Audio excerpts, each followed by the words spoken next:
All right, I'm the Flat Rate Master, and today we're talking about some tips to increase shop efficiency. All right, so I had a post a while ago about on Instagram, and a shop owner talked about he has never had technicians that consistently bill over 40 hours a week. And I thought it was interesting because I've billed over 40 hours consistently a week for most of my career as a flat rate technician, usually in the 50s, 60s range. On average, I bill about 55 hours a week over the course of a year. Last year I billed, during the whole human malware, I billed 55 hours a week on average. Meaning I billed I billed more hours some week, less hours other weeks. Keep in mind, I'm also the shop foreman up here and have to deal with problems, have to deal with assigning tickets, etc., etc. So how does a shop increase efficiency? Well, let's talk about that. First off, waiters. The biggest detriment to a shop's efficiency is waiters. Bar none, period, end of story. You want to kill a shop's efficiency? Take in a bunch of waiters. Pull technicians off of huge jobs or bigger jobs. Make them do a waiter oil change, make them do a waiter set of tires, etc., etc. You want to kill efficiency in a shop? Do waiters. Yes, you can make money on waiters, but the problem is it kills overall shop efficiency, especially the more waiters you have. Think about it. You've got a technician arm deep in a car, and you go, oh, can you do this waiter real quick? Well, now he's pulled off of that, has to go pull in that waiter oil change or whatever it is, and well, the shop is going to lose efficiency. That technician is not billing as effectively as he can because, well, he's doing a waiter oil change or whatever the weight is.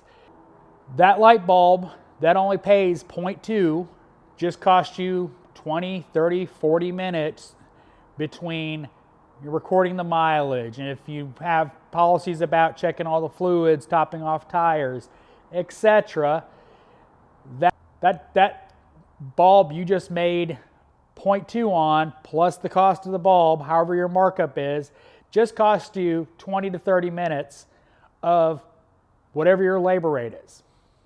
You basically gave the customer money. You're costing the shop money. I know everybody loves, oh, I want to keep the customer happy. Let's bring in this waiter oil change, this waiter. It kills shop efficiency. There's no way around it. All right, I've ranted enough about waiters. Let's talk about some other things that can kill efficiency. Starting and stopping your technician's work. Talked about waiters, right?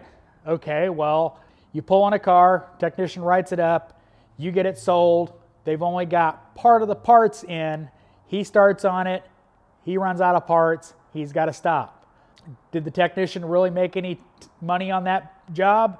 Did the shop? No, because he's stuck with a car that he can't complete. So he either backs the car out so he has his bay back so he can grab another car, or it just kills efficiency. That's the other thing.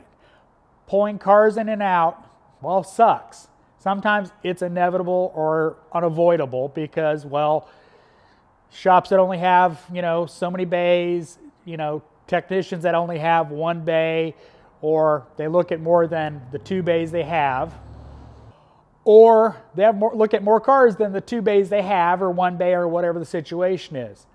It kills efficiency. Now, that's unavoidable in a lot of instances because, property is expensive. We can't have unlimited bays. But we try to minimize that as much as possible. One of the things we try to do here a lot is the mornings are diag and checkout. Pull a car in, get it checked out, get it diagnosed, get it written up, kick it up front, pull it out, or go to the next bay, pull a car in, get it checked out. We try to do that all morning long. Why? so we're as efficient as we can in the least efficient thing there is, diagnostics. Car comes in with a noise complaint. You got to go drive it over bumpy roads trying to diagnose the noise, pull it in, this and that. Check engine light, you got to, pull out the smoke machine. It's inefficient in its nature. So we try to maximize the inefficiency as best we can in the morning. Then in the afternoon, parts start rolling in, and well, we attack it in repair mode. We go at it, try to knock out cars, boom, boom, boom, boom. It's the most efficient method I've found. It may not work in every shop, but it does an effective job of, well, minimizing time loss from those diags. I mean, that's the best way I can put it, is it minimizes the loss. All right, here's another one that technicians aren't in control of, but shops are. That is not effectively billing for your time. You want to be efficient? Bill for it. Stop giving away diagnostic time. Stop doing those, free bulbs. If you're pulling a technician off doing work and he's doing a free bulb, it may be good for promotion's sake, but the technician's not getting paid, well, you're losing money. But effectively billing for your technician's time is critical to, well, efficiency. If a technician is pulling a car in and doing a, full checkout on it because they're going on a trip, and you are billing for an oil change, well, you're kind of screwing the technician for one thing.